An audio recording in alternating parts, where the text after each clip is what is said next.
हमारे साथ मौजूद हैं वफाकी वज़ीर कानून बैरिस्टर फ़रूक नसीम साहब। फ़रूक नसीम साहब, बहुत शुक्रिया हमें शो में ज्वाइन करने के लिए। वैसे साहब, आज बड़ा फैसला हुआ। पहले तो फवाद चौधरी साहब ने प्रेस कॉन्फ्रेंस की कि अपोजिशन लीडर से कतई तौर पर मुशावरत नहीं होगी। फिर आपने मीडिया से गुफ्तगू की कि फ़ैसला हुआ है अब कि मुशावरत होगी और तहरीरी तौर पर होगी। फिर अटॉर्नी जनरल साहब का बयान आया, उन्होंने भी आपकी बात की ही आप वाली बात की कि हाँ जी मुशावरत होगी।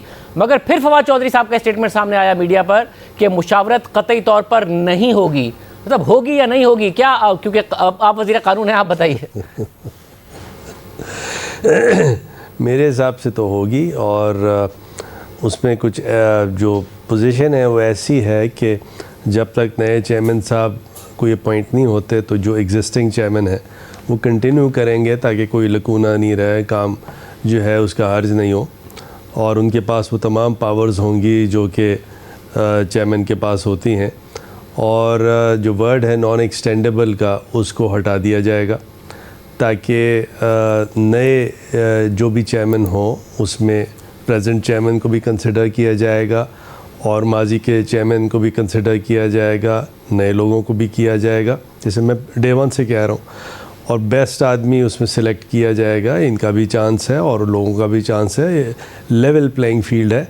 आइडिया ये है कि leader of opposition, leader of house दोनों कंसल्टेशन कर लें। अगर कंसल्टेशन कामयाब नहीं होता तो पार्लिमानी कमेटी में मामला जाता है। और क्योंकि हुकूमत की पोजीशन थी कि लीडर ऑफ द अपोजिशन से मुशावरत नहीं करनी है, क्या वजह हुई? क्या कोई कानूनी चीज़ ऐसी सामने आई जिसकी वजह से ये फैसला किया गया कि मुशावरत करनी चाहिए? ये बड़ा आपने इंटरेस्टिंग सवाल किया। इसमें भरपूर ये हमारे यहाँ से डिस्कशन चल रहा था कि कॉन्फ्लिक्ट ऑफ इंटरेस्ट का एक कानून है, और कॉन्फ्लिक्ट ऑफ इंटरेस्ट का कानून ये है कि अगर कोई कॉन्फ्लिक्टेड आदमी है, किसी डिसीजन पे कोई पर्सनल इंटरेस्ट है, तो उसको वो डिसीजन मेकिंग नहीं करनी चाहिए। जैसे जज हज़रात हमारे नॉट बिफोर मी कहते हैं कि फ़लाँ केस मेरे सामने नहीं लगाना चाहिए, लगे। तो यहाँ पे जब डिस्कशन हुआ और तमाम चीज़ों को देखा गया, फिर ये भी देखा गया कि अगर सिरे से लीडर ऑफ अपोजिशन को हटा देंगे तो अपोजिशन फिर कहेगी कि ये तो जी वन साइडेड है। तो फिर ये डिस्कशन थोड़ा सा हुआ और मेरी भी ये सजेशन फिर इन दी एंड हुई कि जो कॉन्शियंस है उस शख्स का, चाहे वो लीडर ऑफ अपोजिशन हो या लीडर ऑफ हाउस है, उस पर छोड़ दिया जाए।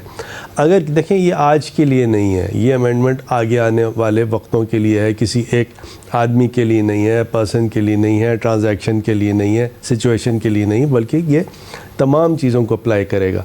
तो अब ये देखते हैं कि शहबाज शरीफ साहब जो हैं अपनी उस ज़मीर की आवाज़, अपनी कॉन्शियंस को कैसे देखते हैं। अगर वो ये देखते हैं कि नहीं जी मुझ पर तो कॉन्फ्लिक्ट ऑफ इंटरेस्ट का कोई कानून अप्लाई नहीं होना चाहिए, फिर ठीक है जी, मुशावरत करें। और अगर वो ख़ुद एक बड़े हायर मॉरल प्लेन पे जाके कहते हैं कि नहीं जी मेरा कॉन्शियंस ये गवारा नहीं करता कि क्योंकि मेरा कुछ कॉन्फ्लिक्ट ऑफ इंटरेस्ट इसमें हो सकता है, लिहाजा मैं मुशावरत नहीं करूँगा, तो ये फिर हमने फ़ैसला उन पर ही छोड़ दिया कि मुशावरत ज़रूर करें। हमने, क्योंकि कानून में for all times to come है, वो लिख दिया। मुशावरत के बाद अगर डेडलॉक होता है तो उसका तरीक़ा फिर दूसरा है पार्लिमानी कमेटी का।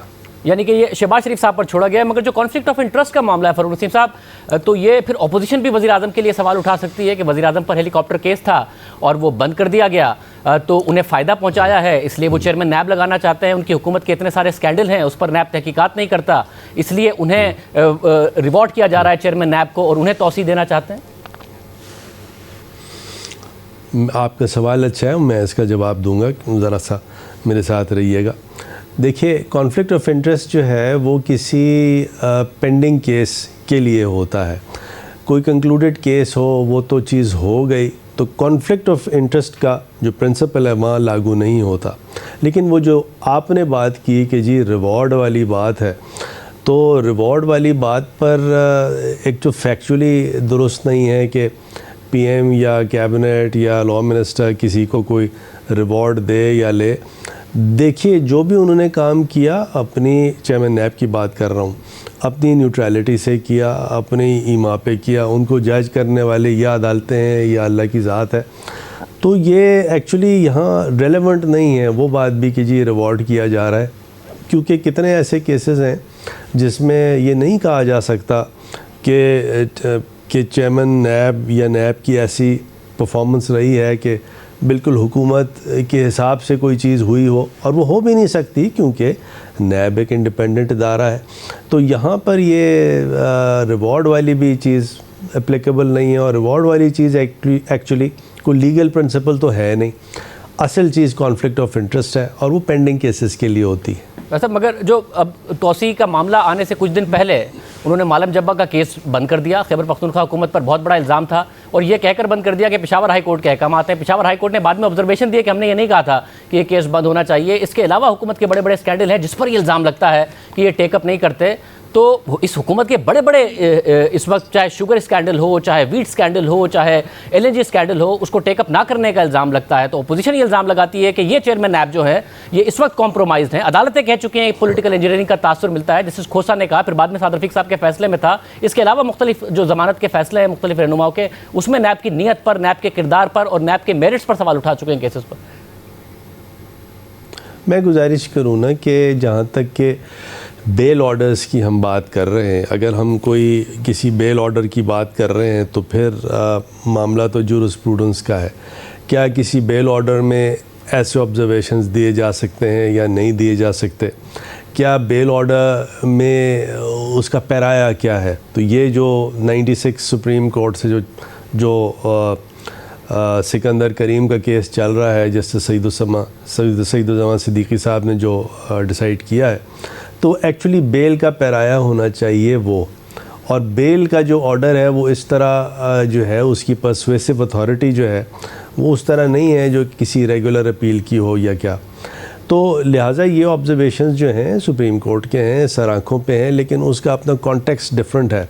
नैब की परफॉर्मेंस अगर आपने वाकई जज कर रही हैं तो नैब के जितने पुराने चेयरमैन गुजरे हैं उनका टेन्योर देखें और इनका टेन्योर देखें। अच्छा, ये क्योंकि हमारा डिस्कशन तो क़ब्ल वक्त है, अभी तो आप ये प्रिज्यूम कर रहे हैं कि इनको लगाया जा रहा है, ऐसा तो नहीं है। मैंने तो आपसे कहा ही नहीं कि इनको लगाया जा रहा है, बल्कि हमने तो सिर्फ ये कहा है कि जब तक नया चेयरमैन अपॉइंट नहीं होगा ये कंटिन्यू करेंगे, और ये मुरव्विज तरीका है, वरना वैक्यूम क्रिएट हो जाता है। मतलब तो वो वाली आपकी बात ठीक है, मैं क्योंकि इसमें बहुत ज़्यादा अहम तरामीम की भी जो बात आ रही है, मैं उस पर भी ज़रा तफसील साहब से बात करना चाहूँगा। एक दो सवाल इस पर और कर लूँ कि जो नॉन एक्सटेंडेबल रखा गया था और फिक्स्ड टेन्योर रखा गया था कि उन्हें ना कोई हटा सकता है, हुकूमत नहीं हटा सकती है, और नॉन एक्सटेंडेबल है, वो इसीलिए रखा गया था कि उन्हें एक तो अपने टेन्योर की सिक्योरिटी हो, यानी कि किसी को का खौफ ना हो किसी के खिलाफ कार्रवाई करने के लिए, मगर साथ साथ नॉन एक्सटेंडेबल होगा, यानी कि किसी की खुशनुदी हासिल करने का लालच भी ना हो, किसी को खुश करने के लिए भी ना करें। तो ये जो बुनियादी स्पिरिट था वही नहीं ख़त्म हो जाएगा अगर इसको एक्सटेंडेबल कर देंगे। बाद में भी हुकूमतें आनी हैं, चेयरमैन नैब होंगे, उन्हें लालच होगा, जिसका 3 साल का टेन्योर है, 4 साल का टेन्योर है, आईनी ओहदे हैं, काम मुकम्मल करें, घर जाएं। आपका एक व्यू पॉइंट ये है, और मैं गुजारिश करूँ आपसे कि पहली बात तो ये है कि टेन्योर तो उसी तरह फिक्स्ड है। टेन्योर तो कोई अनफिक्स्ड नहीं हो रहा, कोई लूज़ नहीं हो रहा, बल्कि उसी तरह फ़िक्स टेन्योर होना है, तो वो तो कोई मेरे ख़्याल में रेलेवेंट बात नहीं है। लेकिन ये जो आपने बात की कि एक्सटेंडेबल और नॉन एक्सटेंडेबल का फ़र्क जो क्रिएट किया गया, मैं अपने तौर पे ये समझता हूँ कि किसी कानून में एक्सटेंडेबल या नॉन एक्सटेंडेबल की चीज़ होनी नहीं चाहिए। अगर तो कहीं रिटायरमेंट एज है तो रिटायरमेंट एज ज़रूर हो, अगर रिटायरमेंट एज नहीं है तो उसको हमेशा ये जज करना चाहिए कि किसकी परफॉर्मेंस कैसे रही। अच्छा, ये वॉलेटाइल चीज़ है, कभी कोई गवर्नमेंट आती है, कभी कोई इनकम्बेंट होता है, लेकिन अगर कोई बहुत अच्छा परफॉर्म कर दे तो क्या उसको कंसिडर भी ना किया जाए? या अगर मतलब कोई आपके पास एक मेन्यू कार्ड है, प्लेट है, उसके अंदर से आपको तमाम लोगों को जज करने का, कंसिडर करने का एक मौका होना चाहिए। और ये शुरू में अगर आपको याद हो जो ओरिजिनल नैब ऑर्डिनेंस था, काफ़ी दिन तक चला, इसमें कोई लफ्ज़ एक्सटेंडेबल या नॉन एक्सटेंडेबल नहीं था, ये तो बाद में डाला गया। और मेरे अपना परसेप्शन ये है कि और भी एक आध कानून में है, लेकिन बहुत से ऐसे कवानीन हैं जहाँ ऐसी बात नहीं है। और एक प्रॉब्लम आ जाती है कि अगर एक आदमी अच्छा परफॉर्म कर रहा है तो क्यों ना उसको दोबारा टेन्योर दिया जाए। आई मीन ये कोई समझिए कि कोई ऐसी जूरिस्प्रूडेंस की बात नहीं है कि ये हो नहीं सकता। सब और कितना वक्त आपके ख्याल में लग जाएगा, क्योंकि अगर ये काम करते रहेंगे तो फिर कितने अरसे तक काम करते रहेंगे, कितने अरसे में आप समझते हैं ये फैसला हो जाएगा? पार्लिमानी कमेटी तक अगर मामला जाता है या फिर लीडर ऑफ द अपोजिशन से ही कंसल्टेशन होती है? मेरे हिसाब से ये सारा डिपेंड करेगा अब लीडर ऑफ अपोजिशन के जो बॉल है उनकी कोर्ट में। अगर तो वो हायर मॉरल ग्राउंड पर अपना फ़ैसला करते हैं कि नहीं जी ये मेरी पेंडिंग इंक्वायरी है और directly principle of conflict of interest मुझ पर एप्लीकेबल है और मैं जो हूँ इस मुशावरत के अमल में हिस्सा नहीं लूँगा, तो फिर इशू कुछ और है। तो फिर फ़ौरन के फ़ौरन कंसल्टेशन तो हुई नहीं। पीएम का जो नाम है वो फिर पार्लिमानी कमेटी में जाएगा, नहीं जाएगा, कोई और चीज़ होगी, अभी इसमें हम कुछ कह नहीं सकते क्योंकि वो फिर इंटरप्रेट करना पड़ेगा। और अगर बिलफर्ज शहबाज शरीफ साहब कहते हैं नहीं जी मैं तो कंसल्ट ज़रूर करूँगा, मैं कॉन्फ्लिक्ट ऑफ इंटरेस्ट के प्रिंसिपल को नहीं मानता फॉर एग्ज़ाम्पल, तो वो कंसल्टेशन स्टार्ट करेंगे और वो मेरे ख़्याल में पीएम तो कोई हफ्ता भर के अंदर अपने जो उनके जहन में नाम है वो सारे प्लेस कर देंगे और फिर सारा डिपेंड करेगा शहबाज शरीफ साहब को कि वो कितनी जल्दी रिस्पॉन्ड करते हैं। वो जितनी जल्दी रिस्पॉन्ड कर रहे हैं उतना अच्छा है, सारा फिर उन पर है और देन फिर जाएगी पार्लिमानी कमेटी के पास। तो ये प्रोसीजर ऐसा नहीं है कि एक दिन में हो जाएगा, लेकिन प्रोसीजर ऐसा भी नहीं है कि बहुत तूल पकड़ेगा। तो ये मेरे ख्याल में कोई एक आध महीने में कोई इसका रिज़ल्ट सामने आ जाना चाहिए। मतलब तो ये इतना आखिर में देर क्यों हो गई? आप एक महीने पहले ये प्रोसेस क्यों नहीं शुरू कर लिया गया था कि अब तक मुकम्मल हो गया होता? अगर इन्हें तौसी मिलनी होती इन्हें मिल जाती, कोई नया लगना होता नया लग जाता, ये दरमियान में मामला ना लटकता। मेरे ख्याल में ये ऐसी जो डिफ़िकल्ट चीज़ें होती हैं उसमें बड़ा डिस्कशन करना पड़ता है और ये मेरा अकेले का फ़ैसला नहीं है।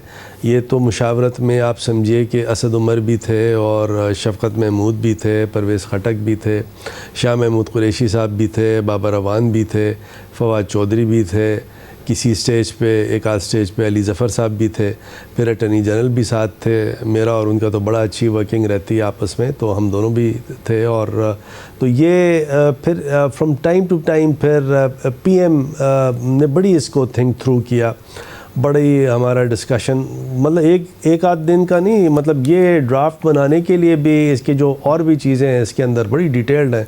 कम से कम कोई 100 ड्राफ्ट बने होंगे लॉ मिनिस्टर या लॉ मिनिस्ट्री की तरफ से। तो ये ऐसा नहीं था कि ये कोई इस पे काम नहीं कर रहा था, लेकिन थोड़ी पेचीदा चीज़ें थी, पेचीदा इसमें डिफ़िकल्ट डिसीजंस लेने थे, तो इसलिए इसमें टाइम लगा। अच्छा, फिर मुझे ये बताइएगा कि अब ज़ाहिर बहुत सारी दूसरी चीज़ें भी हैं जिसके हवाले से तनकीद होती रही है, हुकूमत खुद भी इंदिया देती रही, इसलिए मैं आपसे ज़रा तफसील से जानना चाहूँगा।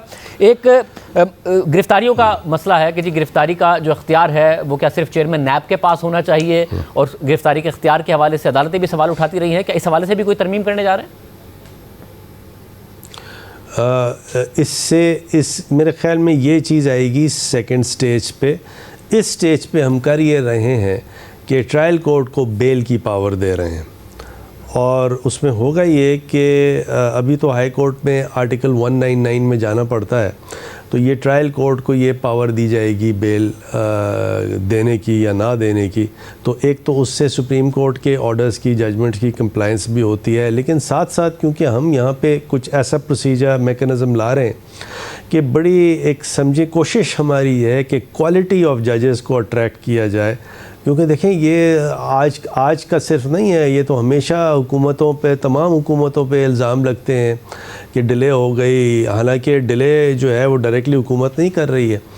डिले की वजह है आपको अच्छे रोबस्ट जज चाहिए, अच्छी रेपुटेशन के जजेस चाहिए, तो और उनको लाने के लिए उनको हम हाई कोर्ट के जजेस का एक पैकेज दे रहे हैं, उनके सैलरी और पर्क्स का, ताकि बेहतरीन लोग हम इसमें इनवाइट कर सकें और वो एक्सपेडिशियसली और मेरिट पे इसके फ़ैसले करें। ताकि देखिए तो 20-20 साल से बाज़ केसेस पेंडिंग हैं, तो वो तमाम पेंडेंसी कम करने के लिए अभी मैं सलूट पेश करता हूँ जस्टिस गुलजार अहमद को कि उन्होंने ये ऑर्डर दिया कि जी इसके नैब के जजेस को बढ़ाया जाए। 30 अदालतें हमने लगा दी हैं, 60 अदालतें और हम लगाएंगे, लेकिन उसके लिए आदमी चाहिए, लोग चाहिए, ख़वातीन चाहिए जो जजेस होंगी इसमें। तो एक रोबस्ट प्रोसीजर हम ये दे रहे हैं उसका कि अगर तो एग्जिस्टिंग डिस्ट्रिक्ट जजेस और एडिशनल डिस्ट्रिक्ट जजेस हैं, अच्छी रेपुटेशन के, अच्छा काम करने वाले, कॉम्पिटेंट, ईमानदार लोग, तो फिर जो प्रोविंस के चीफ जस्टिस हैं उनसे मुशावरत के बाद उनसे रिक्वेस्ट की जाएगी कि जी उनको फिर नैब का अकाउंटेबिलिटी का जज लगाएं। और इसके अलावा दूसरा पूल होगा रिटायर्ड हाई कोर्ट के जजेस का, चाहे वो परमानेंट जजेस हों या किस तरह भी हों, और साथ साथ उसके अंदर कोई मेंबर जुडिशल किसी ट्राइब्यूनल का हो, कोई रिटायर्ड डिस्ट्रिक्ट जज हो, रिटायर्ड एडिशनल डिस्ट्रिक्ट जज हो, बेहतरीन रेपुटेशन वाला, उसको लगाया जाए ताकि वो फिर काम करके दे। सर साथ में मुझे ये भी बताइएगा कि ब्यूरोक्रेसी के हवाले से इस हुकूमत की खुद शिकायत रही है कि जी ब्यूरोक्रेसी काम नहीं करती है। अभी ताबिश गौहर साहब जब उन्होंने मुस्ताफ़ी हुए, उन्होंने भी इस हवाले से लिखा है कि जो नैब का खौफ है वो बहुत ज़्यादा रहता है। बहुत सारे वज़रा ये बात कर चुके हैं। अब जाहिर है जो गलत सही फ़ैसले हैं उसकी गुंजाइश जिस तरीके से प्राइवेट सेक्टर में होती है उस तरीके से ब्यूरोक्रेसी को भी होनी चाहिए कि अगर सही नीयत से फ़ैसला किया है वो बाद में गलत साबित हो गया तो करप्शन के इल्ज़ाम ना लग रहे हों, जब तक कि करप्शन साबित ना हो। इस हवाले से कुछ कर रहे हैं? Shahzeb, thank you very much. ये बहुत ही आपने इम्पोर्टेंट सवाल किया। 2-4 मिनट मुझे एक्स्ट्रा दीजिएगा, ये बहुत इम्पोर्टेंट चीज़ है। आपको अगर याद हो, मैंने एक ऑर्डिनेंस बनाया था और वो ऑर्डिनेंस ज़्यादातर 90% लोगों ने बड़ी उसकी तारीफ़ भी की थी कि आपने बड़ा अच्छा ये ऑर्डिनेंस बनाया। नैब की जो टीथ है उसको तोड़े भी नहीं, लेकिन साथ साथ जो अब्यूज़ है उसको हटाने की बात की। और उसमें अनफॉर्चुनेटली हमारी जो ऑपोजिशन थी उसने हमारे साथ बड़ी सियासत की और उनके 38 पॉइंट्स थे और मैं उनसे कहता रहा प्लीज़ एग्री कर जाएं। और जब वो सारा लैप्स कर गया और फिर जब इमरान खान का मूड चेंज हो गया, उसने कहा नहीं मैं नहीं करूँगा, तो उसके बाद कितने लोग मुझसे कहते रहे यार प्लीज़ वो कर दें, कम से कम वो तो कर दें। अच्छा, अब हमें तो देखिए किसी से बदला तो लेना नहीं है। सिस्टम के लिए ये नैब ऑर्डिनेंस वो चीज़ है जो हमने इनहेरिट की है। ये बात आपकी बिल्कुल दुरुस्त है कि बाज़ चीज़ें नैब की ऐसी हैं, नैब कानून की ऐसी हैं जो अब्यूसिव हो जाती हैं। अब जैसे आपने ख़ुद फरमाया है कि एक फ़ैसला हुआ और वो फ़ैसले में कोई करप्शन नहीं है, लेकिन बाद में वो फ़ैसला जो है वो गलत साबित हुआ। तो ऐसी चीज़ों को जिनको प्रोसीजरल लैप्सेस कहा जाता है, नैब की जुरिसडिक्शन से हटाया जा रहा है। टैक्स के केसेस को नैब की जुरिसडिक्शन से हटाया जा रहा है। और आइडिया यही है कि ब्यूरोक्रेसी कोई ओपिनियन दे दे, कोई रिपोर्ट दे दे, और अगर वो बाद में गलत भी साबित होती है और उसमें कोई बदनीयती नहीं है, मेलाफाइट्स नहीं है, कोई किसी ने पैसे ना पीट लिए हों उसके अंदर, तो ऐसी कोई चीज़ ना हो तो उसको नैब की दायरे कार से हटा देंगे तो बेहतर परफॉर्मेंस ब्यूरोक्रेसी की भी होगी और हर एक की होगी। और सब प्राइवेट सेक्टर की भी ज़ाहिर शिकायत रही है। अब FBR के जो केसेस हैं वो तो अलहदा कर दिए जाते हैं, मगर प्राइवेट सेक्टर की फिर भी शिकायत सामने आती है कि मुख्तलिफ अथॉरिटीज़ हैं, चाहे ACCP, ड्रग रेगुलेटरी अथॉरिटी हो, इसके अलावा CDA, LDA, KDA के मामलात हों, उसको भी नैब टेकअप कर लेता है जो प्राइवेट सिटीजन्स के मामलात हैं। और फिर ज़ाहिर बेशक कोई सिविल मामला हो जिसमें पेनल्टी रख के मामला हल हो सकता हो, मगर नैब अगर ले ले तो उसमें गिरफ्तारियाँ तक हो जाती हैं, जिसकी वजह से प्राइवेट सेक्टर का अभी भी एतराज़ मौजूद है। तो प्राइवेट सेक्टर महफूज रहे, इस हवाले से भी कुछ मज़ीद इक़दाम कर रहे हैं? एक आध तो उसके अंदर शेखें ज़रूर है, लेकिन जिस तरह ऑर्डिनेंस में ज़रा ज़्यादा एक्सटेंसिव चीज़ें थी, जो पुराना ऑर्डिनेंस था, तो इसमें उतना तो हम नहीं जा रहे, लेकिन कुछ चीज़ों को टैकल ज़रूर कर रहे हैं ताकि देखें ये एक तरह का टेस्ट केस भी है। अब टैक्स के केसेस हटा देना, प्रोसीजरल लैप्सेस हटा देना, लेट्स सी कैसी चीज़ें फंक्शन करती हैं, क्योंकि ये इसके बाद इसका एक सेकंड स्टेप भी आना है, सेकंड स्टेज भी आना है। हो सकता है इसके बाद और कुछ ऐसी अमेंडमेंट्स हों जो कि हुकूमत करना चाहे, क्योंकि at the end of the day हुकूमत जो है, जो उसका एंटी करप्शन का जो नैरेटिव है, जो उसकी नीयत है, उसमें कोई कॉम्प्रोमाइज़ हुकूमत की तरफ से नहीं है, इतना सा भी नहीं है। लेकिन साथ साथ मैं एक बात आपसे करूं, और ये आपके फोरम पे मैं ये बात करना चाहता हूं। हमारे जो जर्नलिस्ट्स हैं वो भी, उनकी भी ओपिनियंस डिवाइडेड हैं, और मैं बात कर रहा हूँ बड़े अच्छे जर्नलिस्ट की, मैं अभी नाम किसी का नहीं ले रहा। अब जैसे लास्ट टाइम जब मैंने ऑर्डिनेंस बनाया था और जो लैप्स कर गया, तो उस ऑर्डिनेंस के लिए जो ज़्यादातर जर्नलिस्ट हजरात थे उन्होंने तो बड़ी तारीफ़ की कि आपने बड़ा अच्छा किया, लेकिन बाज़ लोगों ने ये फरमाया कि नहीं जी, ये तो आपने कम्प्लीटली जो एंटी करप्शन ड्राइव थी, अकाउंटेबिलिटी थी, वो कॉम्प्रोमाइज़ हो गई, हालांकि ऐसा नहीं था। तो मेरी गुजारिश है हमारे जर्नलिस्ट भाइयों से, एंकर से, बहनों से हमारी, कि वो इसको ज़रा सा देख के और फिर हमारी रहनुमाई करें। ये ऑर्डिनेंस है, जब आ जाता है इसमें अमेंडमेंट भी हो सकती है, एक्ट ऑफ पार्लियामेंट बनाने के वक्त इसमें अमेंडमेंट्स की जा सकती हैं। तो इसको इस नीयत से देखें कि आपने हमारी रहनुमाई करनी है, कि हमें एक पब्लिक ओपिनियन भी देनी है, जर्नलिस्टिक ओपिनियन भी देनी है, क्योंकि मीडिया तो ख़ुद अब सुप्रीम कोर्ट कहता है is the fourth pillar of the state. तो लिहाजा उस फोर्थ पिलर से मैं रिक्वेस्ट कर रहा हूँ कि आपको इसको इस तनकीदी एंगल से तो ज़रूर देखें, लेकिन एक रिफ़ॉर्म के एंगल से देख के हमें एजुकेट करें। मेरे लॉ मिनिस्ट्री के दरवाजे हर वक्त खुले हैं, जब चाहे मुझे फ़ोन कर लें, आ जाएं, मुझे बताएं, एजुकेट करें, डिस्कस करें मेरे साथ बैठ के, क्योंकि नीयत हमारी बड़ी ओपन है। मुझे आखिर में ये भी बता दीजिएगा, क्या क्या नाम कंसीडर कर रहे हैं? जैसे रिटायर्ड जावेद इकबाल का नाम कंसीडर कर रहे हैं, और भी क्या कुछ नाम कंसीडर कर रहे हैं वज़ीर-ए-आज़म? जी हाँ, बिल्कुल कर रहे हैं। एक तो जितने भी जस्टिस जावेद इकबाल हैं और जितने भी पुराने चेयरमैन हजरात हैं जो कि हयात हैं, जो कि फ़िट हैं, एक तो उनको कंसिडर किया जा रहा है नंबर 1।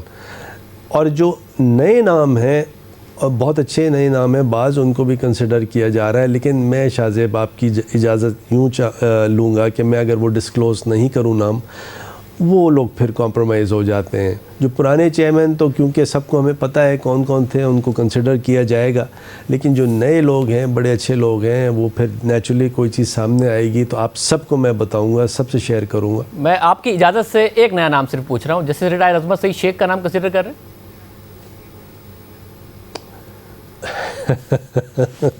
No comments. बहुत शुक्रिया। फ़रूक नसीम साहब हमारे साथ मौजूद थे, तफसीलात उन्होंने बताई, क्या क्या ऑर्डिनेंस में होगा, क्या क्या हुकूमत सोच रही है, और वो कह रहे हैं कि शहबाज शरीफ साहब से कंसल्ट किया जाएगा, तहरीरी तौर पर किया जाएगा, और ये शहबाज शरीफ साहब की सवाबदीद है कि वो क्या जवाब देते हैं। वो अपने आप को एक तरफ कर लेते हैं कि जी मेरा कॉन्फ्लिक्ट ऑफ इंटरेस्ट है, या फिर वो राय देते हैं प्राइम मिनिस्टर की तरफ से 1 हफ्ते के अंदर अंदर उन्हें नाम दिए जाएंगे, जबकि फवाद चौधरी साहब अभी तक एक अलग बात कर रहे हैं कि ऐसा नहीं होगा, शहबाज शरीफ साहब से कंसल्ट नहीं किया जाएगा।